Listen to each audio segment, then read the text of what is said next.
हे दोस्तों नमस्कार। एक बार फिर से स्वागत है आपके अपने यूट्यूब चैनल दियो जीके ट्रिक्स में। तो दोस्तों यहाँ पर डेली जो कि 3 बजे यहाँ पर मॉडल पेपर सॉल्व कराया जा रहा है। चलिए गुड इवनिंग सभी को, गुड इवनिंग सभी को, गुड इवनिंग सभी को, राम राम। चलिए तो पहला क्वेश्चन आपका दिया गया है कि भारत में अफगान शासकों के शासन का निम्नलिखित में से कौन सा एक सही कालक्रम है। दोस्तों वीडियो पसंद आता है तो वीडियो लाइक करिएगा। देखिए काफ़ी लोग जुड़ गए हैं। जितने लोग यहाँ पर जुड़ गए एक बार वीडियो को लाइक कर दीजिएगा। सभी लोग दोस्तों यहाँ पर वीडियो को लाइक करिएगा। लाइक की संख्या जल्दी से बराबर कर दीजिए। चलिए सभी लोग भाई वीडियो को लाइक जरूर कर दीजिए, ठीक है। चलिए देखो यहाँ पर दिया गया वीडियो क्लियर नहीं है, वीडियो क्लियर नहीं है कि भाई आवाज़ नहीं आ रही है सभी को? आवाज़ आ तो रही है। चलिए पहला क्वेश्चन आपसे दिया गया है कि भारत में अफगान शासकों के शासन का निम्नलिखित में से कौन सा एक सही कालक्रम है। वन का ऑप्शन क्या बन जाएगा? तो देखिए वन की अगर हम बात करते हैं तो ऑप्शन यहाँ पर देखिए सबसे पहले बहलोल लोदी आए थे। कौन आए थे? सबसे पहले बहलोल लोदी आए। बहलोल लोदी के बाद फिर कौन? सिकंदर लोदी। इसका मतलब ऑप्शन जो आपका दिया गया है यहाँ पर सी वाला जिसका ऑप्शन आ रहा है बिल्कुल राइट हो जाएगा। आपका जवाब हो जाएगा बहलोल लोदी, फिर सिकंदर लोदी, फिर आपका इब्राहिम लोदी। आगे बढ़ते हैं। क्वेश्चन दिया गया है कि 1857 के विद्रोह के संदर्भ में निम्नलिखित में से कौन सा युग्म आपका सही सुमेलित नहीं है? सही सुमेलित नहीं है। 2 नंबर ऑप्शन लॉक करिएगा। तो देखिए आपके जगदीशपुर से आपके कुंवर सिंह थे, है ना। फिर इसके बाद यहाँ पर दिया गया है कैराब से बरेली के आपके खान बहादुर आपके हैं। क्लियर है। कानपुर से बख्त खान दिया गया है। दोस्तों कानपुर से थे नाना साहब, जो कि अभी एग्जाम में फॉरेस्ट गार्ड में पूछा भी गया था, यही क्वेश्चन है ना। तो ऑप्शन क्या हो जाए आपका? सी नंबर आपका ये गड़बड़ दिया है। यहाँ पर नाना साहब थे। और लखनऊ से बेगम हजरत महल थी। आगे बढ़ते क्वेश्चन दिया गया है कि स्वयं को सिकंदर एसानी अर्थात दूसरा सिकंदर कहने वाला जो सुल्तान था इनमें से कौन है? यहाँ पर जवाब देना है आपका आंसर 3 नंबर में राइट क्या हो जाएगा। चलिए दोस्तों जितने लोग यहाँ पर जुड़े हैं, पहली बार जुड़े तो चैनल को जरूर सब्सक्राइब कर लीजिएगा, ठीक है। यहाँ पर देखिए स्वयं को सिकंदर एसानी अर्थात तो दूसरा सिकंदर कहने वाला सुल्तान इनमें से कौन था? 3 नंबर में। और 3 की अगर बात करते हैं तो ऑप्शन देखिए आपका जवाब हो जाएगा अलाउद्दीन खिलजी। कौन? अलाउद्दीन खिलजी, जिसका ऑप्शन आ रहा है बिल्कुल राइट इसका आंसर हो जाएगा। और इसने अपनी उपाधि रखा था और उसने अपने सिक्कों पर भी अंकित करवाया था, अपने सिक्कों पर भी इसने अंकित करवाया था। तो ऑप्शन सी हो जाएगा। अगला है कि हड़प्पा सभ्यता किस युग से संबंधित है? हड़प्पा सभ्यता किस युग से संबंधित है? यहां पर जवाब देना है। तो हड़प्पा सभ्यता हो जाएगी कांस्य युगीन, है ना। बहुत बार पढ़ा होगा। आपका जवाब हो जाएगा सी नंबर कांस्य युगीन सभ्यता आपकी थी, याद रखिएगा, है ना। मतलब इस काल के लोगों को तांबे में टिन मिलाकर कांस्य बनाने की विधि ज्ञात थी। आगे बढ़िए। क्वेश्चन दिया गया है ईस्ट इंडिया कंपनी से ब्रिटिश क्राउन को भारत की सत्ता का हस्तांतरण कब किया गया? ईस्ट इंडिया कंपनी से ब्रिटिश क्राउन को भारत की सत्ता हस्तांतरण कब किया गया? जवाब दीजिएगा। तो देखिए आपका जवाब क्या हो जाएगा 5 नंबर में। 5 का ऑप्शन देखिए जवाब आने शुरू हो गए हैं। और जवाब देखिए आपका हो जाएगा 1858 में दोस्तों। मतलब जो 1857 की क्रांति हो गई थी इसके बाद, है ना, इसके बाद यहाँ पर जो आपका ईस्ट इंडिया कंपनी है ना से लेकर ब्रिटिश क्राउन को दे दिया गया था। मतलब इस अधिकार को लेकर ब्रिटिश क्राउन को दिया गया था। तो ऑप्शन इसका जो बनेगा आपका सी नंबर है। आगे बढ़ते क्वेश्चन दिया गया है कि सरदार वल्लभ भाई पटेल के अग्रणी थे। सरदार वल्लभ भाई पटेल के अग्रणी थे अर्थात कौन से आंदोलन से या कौन से सत्याग्रह से आपके जुड़े थे? यहाँ पर ऑप्शन क्या हो जाएगा? तो चलिए ऑप्शन बिल्कुल इजी है, मतलब क्वेश्चन आपका इजी है। अब यहाँ पर आप लोग क्या जवाब देंगे? बारदौली सत्याग्रह बिल्कुल सही जवाब आया दोस्तों। आपका जवाब बिल्कुल सही है। आपका जवाब हो जाएगा बारदौली सत्याग्रह, इसका आंसर राइट हो जाएगा। क्लियर है। आगे बढ़िए। क्वेश्चन दिया गया है कह रहा है निम्नलिखित में से किस पार्टी से चंद्रशेखर आजाद का संबंध था? चंद्रशेखर आजाद को जो संबंध था वो किस पार्टी से था? तो दोस्तों आपका जवाब हो जाएगा हिंदुस्तान सोशलिस्ट रिपब्लिकन पार्टी, जो कि ऑप्शन क्या है? ए नंबर इसका राइट हो जाएगा। आगे बढ़िए। क्वेश्चन दिया गया है भारत में आर्थिक सुधार नीति किस वर्ष प्रारंभ की गई?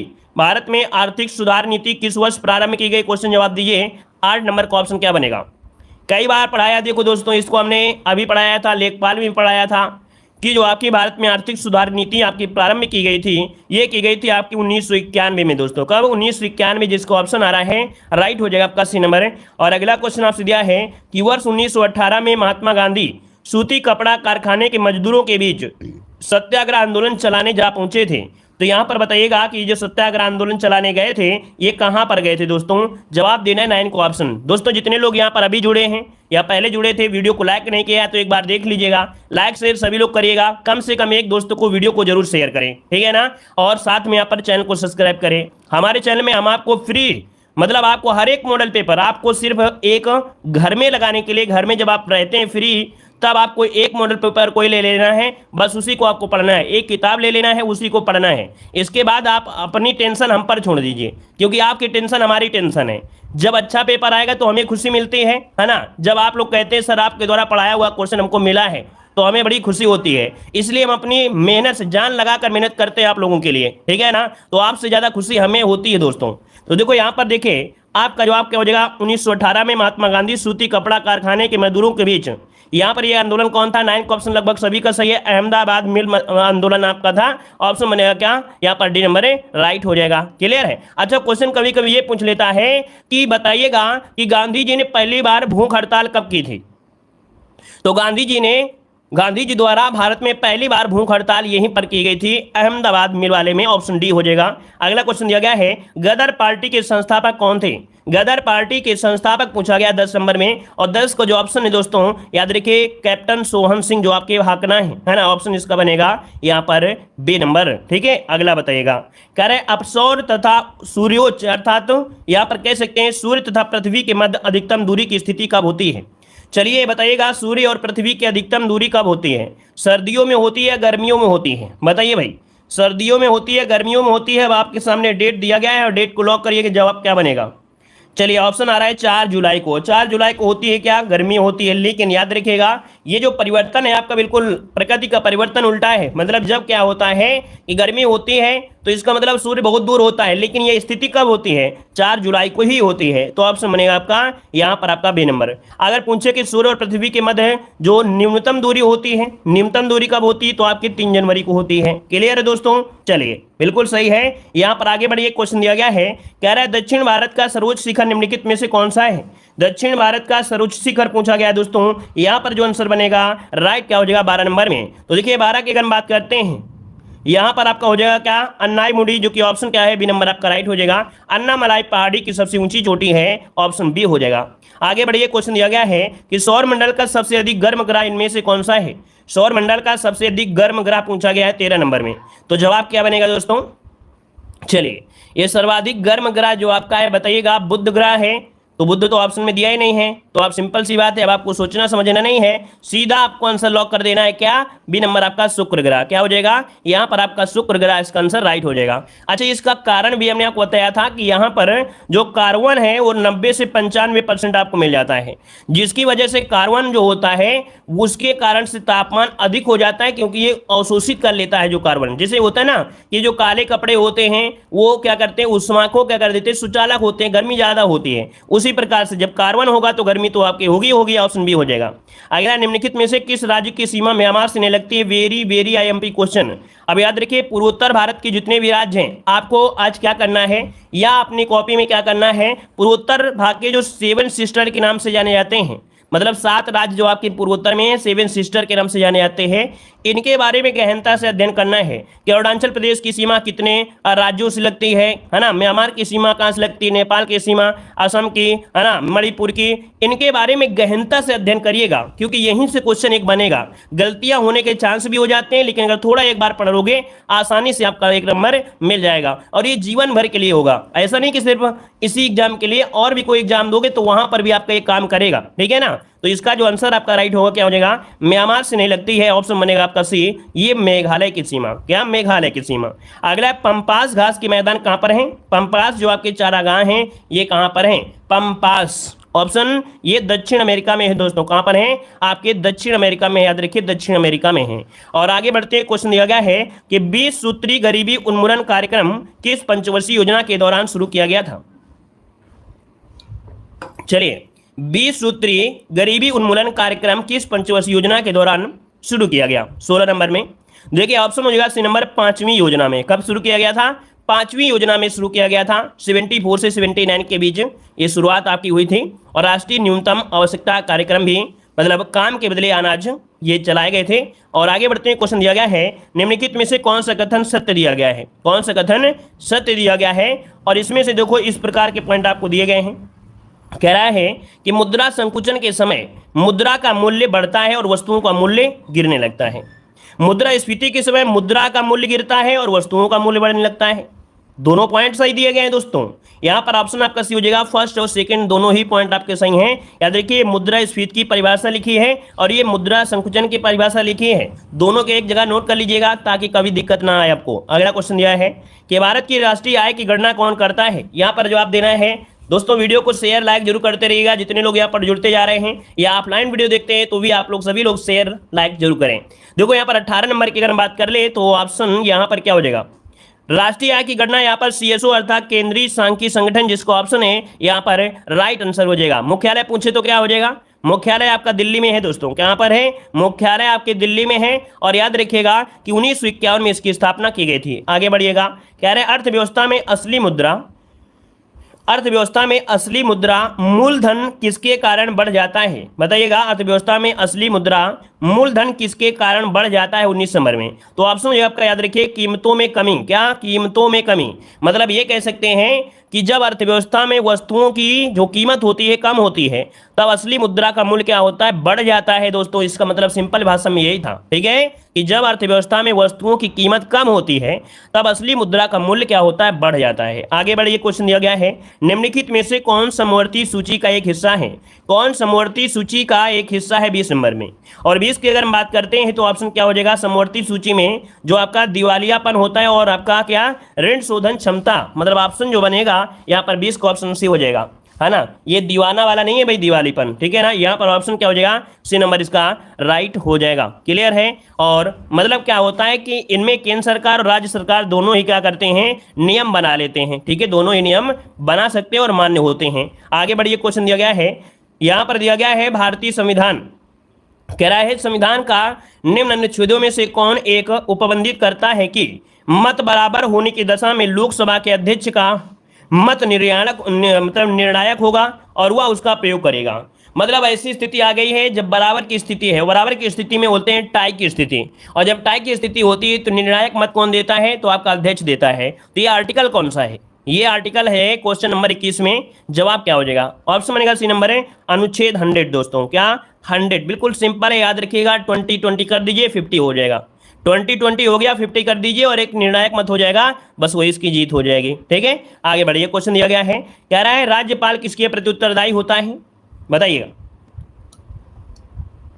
जो राज्यपाल होता है किसके प्रति उत्तरदायी होता है। चलिए, राज्यपाल पूछा गया ना, तो राष्ट्रपति नियुक्त करता है, तो सिंपल सी बात है राष्ट्रपति के प्रति उत्तरदायी हो जाएगा। ऑप्शन क्या बनेगा, ए नंबर इसका राइट हो जाएगा, जो कि संविधान का अनुच्छेद 155 उसके तहत राज्यपाल की नियुक्ति राष्ट्रपति करता है। आगे बढ़िए, क्वेश्चन दिया है पंचायती राज विषय है कैसा है। पंचायती राज विषय कैसा है, तो ये आपका है राज्य सूची का विषय है दोस्तों, है ना, राज्य सूची का विषय है, ऑप्शन सी हो जाएगा। और आर्टिकल नंबर आपके 40 में इसका प्रावधान किया गया है। क्लियर है दोस्तों, आगे बढ़िएगा।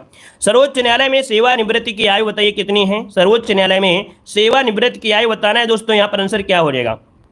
चलिए देखिए, काफी लोग यहाँ पर जवाब दे रहे हैं सर्वोच्च न्यायालय 65 वर्ष, कुछ लोग 62 भी दे रहे हैं। चलिए देखिए, 24 की अगर बात कर लें तो दोस्तों 24 का ऑप्शन क्या हो जाएगा, 65 वर्ष इसका आंसर राइट हो जाएगा। सर्वोच्च न्यायालय की बात कर रहा है, याद रखिएगा, ठीक है, हाईकोर्ट की बात नहीं कर रहा है। तो ऑप्शन बनेगा क्या, यहाँ पर ऑप्शन हो जाएगा सी नंबर। अगर यही हाईकोर्ट की बात कर देता, अगर हाईकोर्ट की बात कर देता अर्थात तो यहाँ पर जो ऑप्शन आपका बी वाला है तब आपका हाई कोर्ट का हो जाता। क्लियर है। आगे बढ़िए, कह रहा है कि अनुच्छेद 352 के अधीन लागू आपात स्थिति के दौरान निम्नलिखित में से कौन से संवैधानिक उपबंध निलंबित हो जाते हैं। निलंबित हो जाते हैं दोस्तों, ये पूछ लिया है, अब पूछ लिया हो जाते हैं।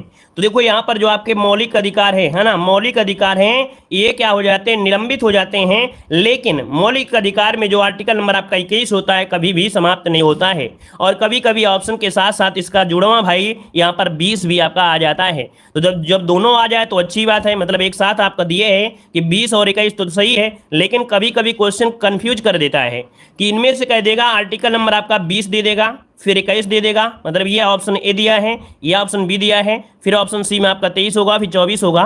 तब आपको सिर्फ और सिर्फ क्या करना है, 21 को ही सही करना है। ऐसी भी स्थिति यहाँ पर देखने को मिले है, याद रखिएगा। आगे बढ़िए, क्वेश्चन दिया गया है, कह रहा है कि लोहे को खुले में छोड़ने पर उस पर जो भूरी परत जम जाती है उसे कहते क्या है। चलिए भाई, आप लोग क्या करेंगे, इसका जवाब देंगे। चलिए दोस्तों, यहाँ पर आंसर लॉक करना है, जवाब देना है। दोस्तों वीडियो की संख्या में लाइक की संख्या कम है और आप लोगों की संख्या ज़्यादा है ना, तो लाइक की संख्या भी बराबर करिए दोस्तों। आप लोगों के लिए मेहनत की जाती है, तो आप लोग भी लाइक शेयर जरूर करते रहिए सभी लोग। देखो लोहे को खुले में छोड़ने पर उसमें जो भूरी परत होती है वो क्या होती है, इसे कहते हैं जंग। क्या कहते हैं? जंग कहते हैं, जो कि ऑप्शन क्या बनेगा यहाँ पर आपका डी नंबर राइट हो जाएगा। ये ऑक्सीकरण हो जाता है और नमी की वजह से क्या होता है, इसमें जंग लग जाती है। क्लियर है? आगे बताइए, क्वेश्चन दिया गया है, कह रहा है मनुष्य के शरीर में सबसे लंबी हड्डी कौन सी है? मनुष्य के शरीर में सबसे लंबी हड्डी पूछा गया है, और ये हड्डी कौन सी है? आपकी फीमर। फीमर को ही हम लोग क्या बोल देते हैं, फीमुर बोल देते हैं। कभी कभी कभी कभी फेमुर आ जाता है, याद रखिएगा, और ये जांग में पाई जाती है। ठीक है, अच्छा, तो ऑप्शन क्या हो गया यहाँ पर आपका? हो गया डी नंबर। और आपके कान में होती है सबसे छोटी, जिसे स्टेपिस बोलते हैं, जो कि कान में होती है। अगला बताइएगा, कह रहा है पेट मतलब पीईटी एक बहुत सुपरिचित प्रकार का है, इसका उपयोग बोतल बनाने के लिए किया जाता है। यहाँ पर देखिए 28 की अगर बात करें तो दोस्तों ये क्या है, एक सुपरिचित प्रकार का पॉलिस्टर है। पॉलिस्टर की अगर बात करते हैं तो 28 का जो ऑप्शन बनेगा यहाँ पर हो जाएगा सी नंबर, पॉलीएस्टर आपका होता है, सी नंबर राइट हो जाएगा। क्लियर है? और इसका उपयोग बोतल बनाने में किया जाता है। अगला क्वेश्चन लाजवाब क्वेश्चन है, बताइएगा विटामिन बी1 का रासायनिक नाम क्या होता है? विटामिन बी1 का रासायनिक नाम बताया गया है, बताइए 29 नंबर में क्या हो जाएगा? थायमीन होता है दोस्तों। यहाँ पर जो आंसर बनेगा वो आपका हो जाएगा थायमीन, इसका आंसर है राइट हो जाएगा। अच्छा ये बताइए, अगर विटामिन बी1 की कमी आपकी हो जाए, अगर विटामिन बी1 की कमी हो जाए तो आपकी बॉडी में कौन सा रोग हो जाएगा?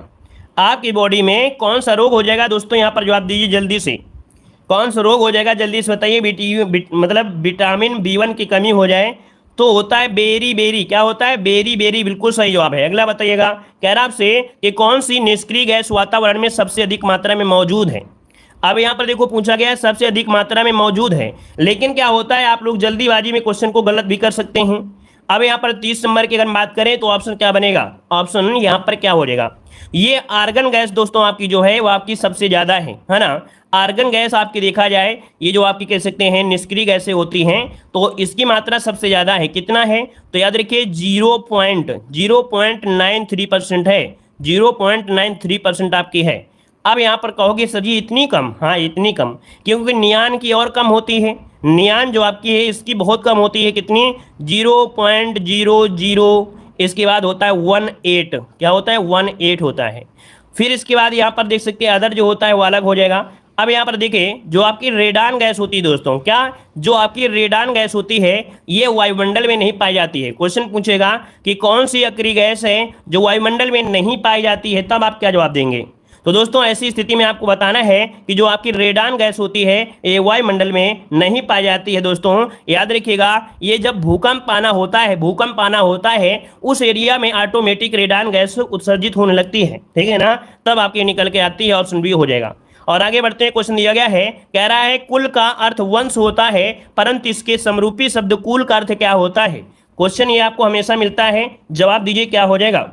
देखो दिया गया है, कह रहा आपसे कि कुल का अर्थ वंश होता है, परंतु उसके समरूपी कुल का अर्थ क्या होता है? तो 36 को ऑप्शन क्या हो जाएगा? 36 को ऑप्शन यहाँ पर आपका जवाब हो जाएगा बी नंबर, किनारा होता है। दोस्तों क्या होता है? किनारा, ऑप्शन राइट हो जाएगा। अगला है जय का निम्नलिखित में से कौन सा सही विलोम होता है? जय का कौन सा सही विलोम हो जाएगा? तो 37 का ऑप्शन क्या हो जाएगा? जय का क्या होता है? पराजय होता है। ऑप्शन बी हो जाएगा। अगला दिया गया है किनारा के लिए सही पर्यायवाची आपको चुनना है, किनारा। और किनारा का पर्यायवाची दोस्तों क्या होता है? यहाँ पर देखिए तट होता है, तीर होता है, कगार होता है। यहाँ पर आंसर जो आपका है बी नंबर राइट हो जाएगा। और आगे बढ़ते हैं, क्वेश्चन दिया गया है शुद्ध वाक्य चुनना है। वाह कितना सुंदर दृश्य है, वाह कितना सुंदर दृश्य है। यहाँ पर बताइए क्या हो जाएगा? चलिए 39 नंबर में बताइए क्या हो जाएगा? वाह कितना सुंदर दृश्य है। तो ऑप्शन क्या राइट हो सकता है? वाह कितना सुंदर दृश्य है। देखो यहाँ पर ऑप्शन बी हो जाएगा, यहाँ पर ऑप्शन बी नंबर हो जाएगा। क्यों? क्योंकि यहाँ पर जो आपका दिया गया है दिया गया है नहीं होगा, है होगा। तो यहाँ पर आंसर आपका बी नंबर राइट हो जाएगा। क्लियर है ना? अब यहाँ पर ये चीज आपकी गलत दी गई है, यहाँ पर संबोधन ही नहीं लगाया गया है। ऑप्शन बी नंबर राइट हो गया। अगला बताइएगा, क्वेश्चन दिया गया है महोत्सव का संविच्छेद क्या होता है? महोत्सव का संविच्छेद बताना है दोस्तों, आपका आंसर क्या हो जाएगा? तो चलिए लॉक करिए 40 नंबर में। और 40 का जो ऑप्शन है दोस्तों यहाँ पर हो जाएगा महाधन उत्सव। क्या? महाधन उत्सव जो ऑप्शन है यहाँ पर बी नंबर है। नेक्स्ट क्वेश्चन देखिए, करंट अफेयर का कितना अच्छा क्वेश्चन दिया गया है। कि साहित्य अकादमी पुरस्कार से हिंदी भाषा के लिए किसे सम्मानित किया गया है। वेरी वेरी एमपी क्वेश्चन, इसे नोट करिएगा।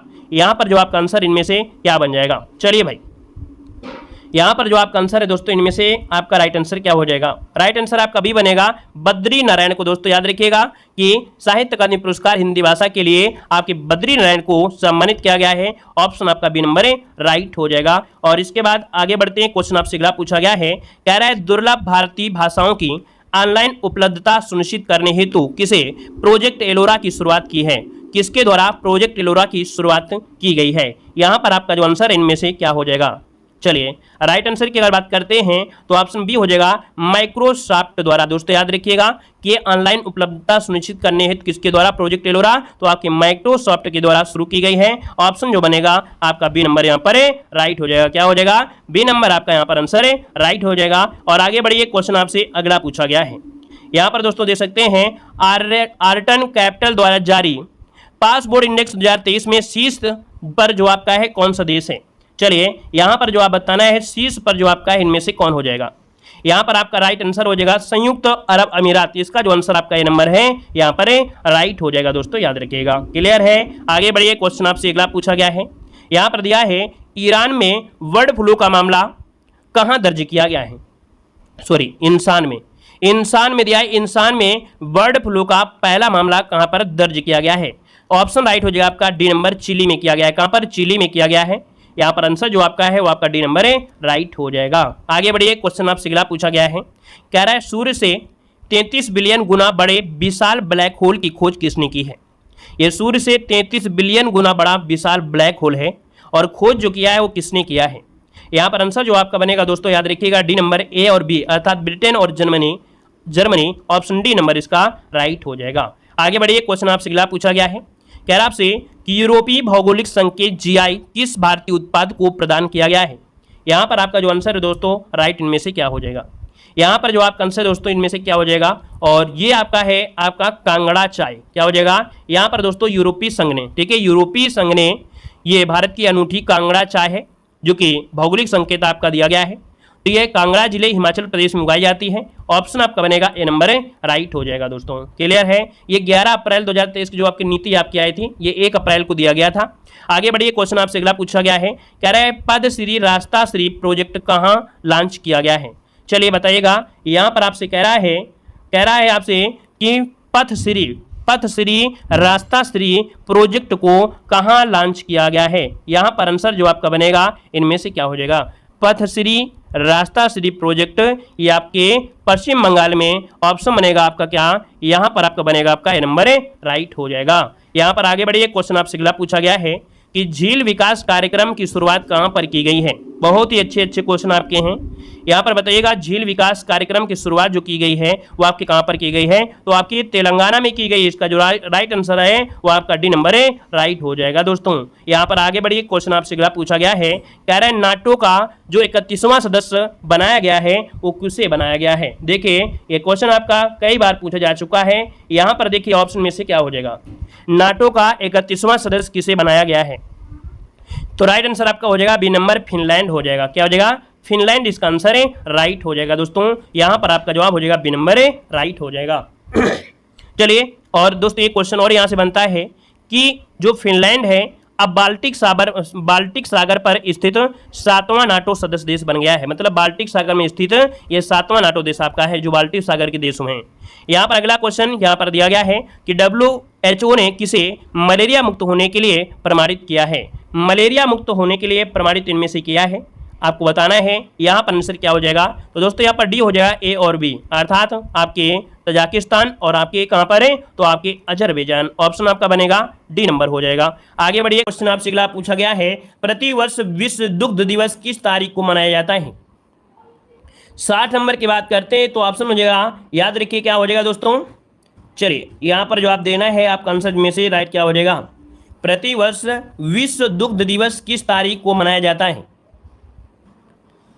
चलिए तो देखिए आपका जवाब इनमें से क्या हो जाएगा, आपका जवाब इनमें से 60 का ऑप्शन बनेगा सी नंबर, 1 जून को मनाते हैं दोस्तों। 1 जून इसका आंसर है राइट हो जाएगा। और आगे बढ़ते हैं, क्वेश्चन आपसे अगला पूछा गया है, कह रहा है केंद्रीय गिलास एवं सिरेमिक अनुसंधान संस्थान कहां पर है। कुछ लोग कहते हैं यूपी जीके नहीं पूछी गई, यूपी जीके नहीं आएगी। दोस्तों ये आपका वहम है, यूपी जीके से आपके क्वेश्चन मिलेंगे। पिछली बार को भी देखिएगा अपने मॉडल पेपर उठाकर, है ना, अपना पुराना पिछला जो पेपर है, पिछला पेपर जो आपका है उसे उठाकर देखिएगा, आपको पता चल जाएगा कि यूपी जीके कितने क्वेश्चन पूछे गए थे। तो देखिए केंद्रीय गिलास और सिरामिक अनुसंधान संस्थान, यहाँ पर जो 61 नंबर है ऑप्शन क्या हो जाएगा, 61 नंबर में बी हो जाएगा, खुर्जा में है, जो कि खुर्जा कहाँ पर है, बुलंदशहर में है। ठीक है, आगे बढ़िए। क्वेश्चन आपसे अगला पूछा गया है, कह रहा आपसे बुद्ध चरित्रम महाकाव्य किसने लिखा है। यहाँ पर जो आप दीजिए आपका राइट आंसर क्या हो जाएगा, क्वेश्चन नंबर 62 दिया गया है, बुद्ध चरित्रम महाकाव्य किसने लिखा है। चलिए 62 नंबर का ऑप्शन आ गया है लगभग सभी का। देखिए ऑप्शन हो जाएगा आपका अश्वघोष, किसने, अश्वघोष ने लिखा है, ऑप्शन हो जाएगा आपका ए नंबर है। और आगे बढ़िए, क्वेश्चन आपसे अगला पूछा गया है, कह रहा है निम्नलिखित में से कौन सा कर्नाटक का लोक नृत्य है। कर्नाटक का लोक नृत्य यक्षगान। दोस्तों ऑप्शन आ गया है, डी नंबर आपका राइट हो जाएगा, यक्षगान दोस्तों हो जाएगा यक्षगान। यह कर्नाटक का प्रसिद्ध ग्रामीण पृष्ठभूमि वाला ये अर्धशास्त्रीय नृत्य है और इसकी भाषा कन्नड़ है और विषय क्या है, पौराणिक कथाओं पर आधारित आपका ये आपका लोक नृत्य है। अगला क्वेश्चन दिया गया है कि भारत का शेक्सपियर किसे कहा जाता है। चलिए भारत का शेक्सपियर किसे कहते हैं 64 नंबर में दोस्तों, तो ऑप्शन क्या हो जाएगा, सी नंबर, कालिदास को कहा जाता है। कालिदास, जो कालिदास थे ये चंद्रगुप्त द्वितीय के नवरत्नों में से एक आपके थे। इन्होंने ही अभिज्ञान शकुंतलम, मेघदूतम आदि ग्रंथों की रचना किया है। आगे बढ़ते हैं, क्वेश्चन आपसे दिया गया है, स्टैचू ऑफ यूनिटी की ऊंचाई क्या है। स्टैचू ऑफ यूनिटी की ऊंचाई पूछा गया 65 नंबर में, तो दोस्तों ऑप्शन क्या हो जाएगा, 182 मीटर, ऑप्शन डी हो जाएगा 182 मीटर इसका आंसर है, राइट हो जाएगा। जो कि भारत के उप प्रधानमंत्री कौन थे, सरदार वल्लभ भाई पटेल की मूर्ति है। और आगे बढ़िए, क्वेश्चन आपसे अगला पूछा गया है, कह रहा आपसे द एक्सीडेंटल प्राइम मिनिस्टर पुस्तक के लेखक कौन है। द एक्सीडेंटल प्राइम मिनिस्टर पुस्तक के लेखक पूछा गया है। दोस्तों 66 का जो ऑप्शन बनेगा यहाँ पर बी हो जाएगा, संजय बारू। कौन है, संजय बारू इसका आंसर राइट हो जाएगा, बी नंबर है। आगे बढ़ते हैं, क्वेश्चन दिया गया है, चिदम्बरा पर ज्ञानपीठ पुरस्कार कब मिला था। चिदम्बरा के लिए ज्ञानपीठ पुरस्कार जो मिला किसे मिला। चलिए सुमित्रा नंदन पंत को मिला था। प्रकृति को बहुत अच्छी तरीके से देखा, प्रकृति की गोद में पले बढ़े, इसलिए इन्हें प्रकृति का सुकुमार कवि भी कहा जाता है। ऑप्शन बनेगा यहाँ पर बी नंबर। यहाँ पर आगे बढ़ते हैं, क्वेश्चन आपसे अगला पूछा गया है, ब्रेल लिपि के जनक आपके कौन हैं। ब्रेल लिपि के जनक पूछा गया है, तो जवाब क्या हो जाएगा, लुइस ब्रेल। ऑप्शन कहाँ है, अभी नंबर आपका हो जाएगा। अगला क्वेश्चन दिया गया है कि भारतीय राष्ट्रीय कांग्रेस के प्रथम मुस्लिम अध्यक्ष कौन थे। यहाँ पर जो आंसर है आपका राइट क्या हो जाएगा, बदरुद्दीन तैयबजी है। देखिए ऑप्शन सी नंबर आपका राइट हो जाएगा, बदरुद्दीन तैयबजी इसका आंसर है, राइट हो जाएगा। क्लियर है भाई। और ये आपके जो तीसरा अधिवेशन हुआ था मद्रास में, तीसरा अधिवेशन हुआ था मद्रास में हुआ था, और ये हुआ था 1887 में, है ना, कहाँ पर, मद्रास में, मद्रास में, तो वहां पर ये बने थे। आगे बढ़िए, क्वेश्चन दिया गया है कि सौरभ चौधरी का संबंध किस खेल से है। सौरभ चौधरी का संबंध किस खेल से है। देखिए 70 का ऑप्शन सी हो जाएगा, निशानेबाजी से। दोस्तों किसे, निशानेबाजी, इसका जो आंसर है वो आपका सी नंबर है, राइट हो जाएगा। इन्होंने 2018 में एशियाई खेल की निशानेबाजी में 10 मीटर में यहाँ पर स्वर्ण पदक भी जीता था इन्होंने। तो आपके ये मेरठ के रहने वाले हैं, मेरठ के कालीना गांव में जन्मे हैं। आगे बढ़िए, क्वेश्चन दिया गया है, अगला दिया गया गद्यांश, और गद्यांश जो आपका दिया गया है वो दिया गया है भीड़ के बारे में। और भीड़ के बारे में अगर देखा जाए तो आप लोग इसे सॉल्व कर सकते हैं, यहाँ पर इसे आप लोग सॉल्व कर सकते हैं, भीड़ के बारे में दिया गया है ना, और इसको आप लोग सॉल्व कर सकते हैं। इस वाले गद्यांश को सॉल्व कर लीजिएगा। भीड़ दिया है, भीड़ के बारे में कोई नई चीज़ नहीं है, बस वही जो चीज़ है उसी के बारे में दिया गया है। दूसरा दिया गया है, क्या दिया गया दूसरा, इसको पढ़ सकते हैं। कह रहा है आपसे कि किसी को देखने के लिए आंख की नहीं दृष्टि की आवश्यकता होती है। स्वामी विवेकानंद का यह कथन इस महिला के जीवन का दर्शन बन गया है। इसी जीवन दर्शन के सहारे उन्होंने एक ओर कठिनाइयों का सामना किया तो दूसरी ओर सफलता का मार्ग ढूंढा। उस पर निर्भरता से बढ़ चली, उस समय उस पर निर्भयता से बढ़ चली। जी हाँ, हम बात कर रहे हैं मुंबई की रेवती राय की। ये अच्छा है, आपको मोटिवेशन वाला देने वाला ये गद्यांश दोस्तों, मोटिवेशन आपको मिलेगा। तो देखो यहाँ पर ये बात हो रही है मुंबई की रेवती राय की है। रेवती राय वह महिला है जिन्होंने महिलाओं की कठिनाइयों को ध्यान में रखकर केवल उन्हीं की सुविधा के लिए फॉर नाम से कैब सेवा प्रारंभ की। उद्देश्य स्पष्ट था, कामकाजी और जरूरतमंद महिलाओं को अपने शहर में सुरक्षित सफर का भरोसा देना।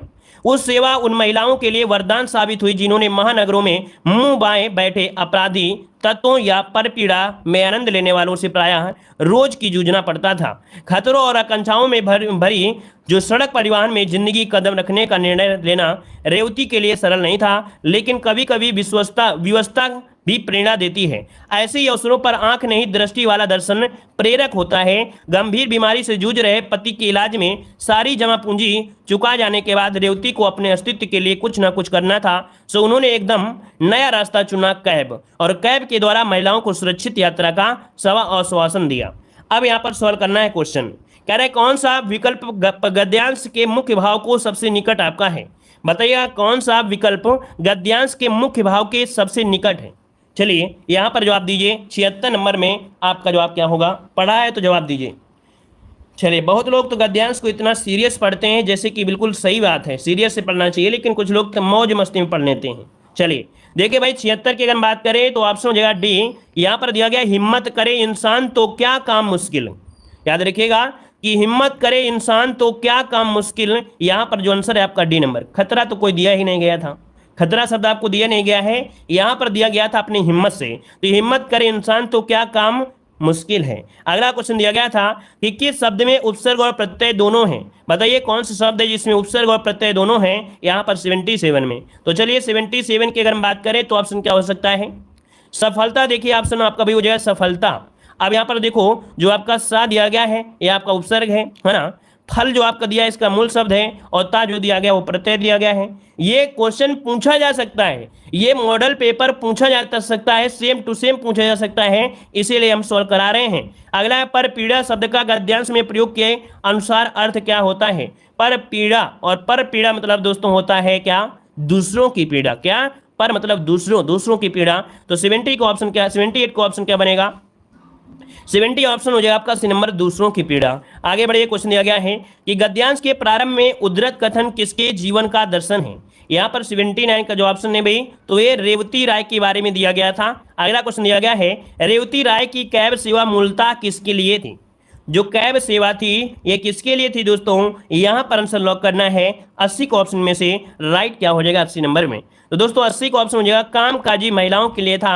ऑप्शन यहाँ पर नंबर है राइट हो जाएगा, ये नंबर हो जाएगा। और इसी के साथ यहाँ पर ये जो टेस्ट पेपर है वो कंप्लीट होता है। दोस्तों वीडियो अच्छा लगा है तो वीडियो लाइक करिएगा, पहली बार जुड़े हैं चैनल को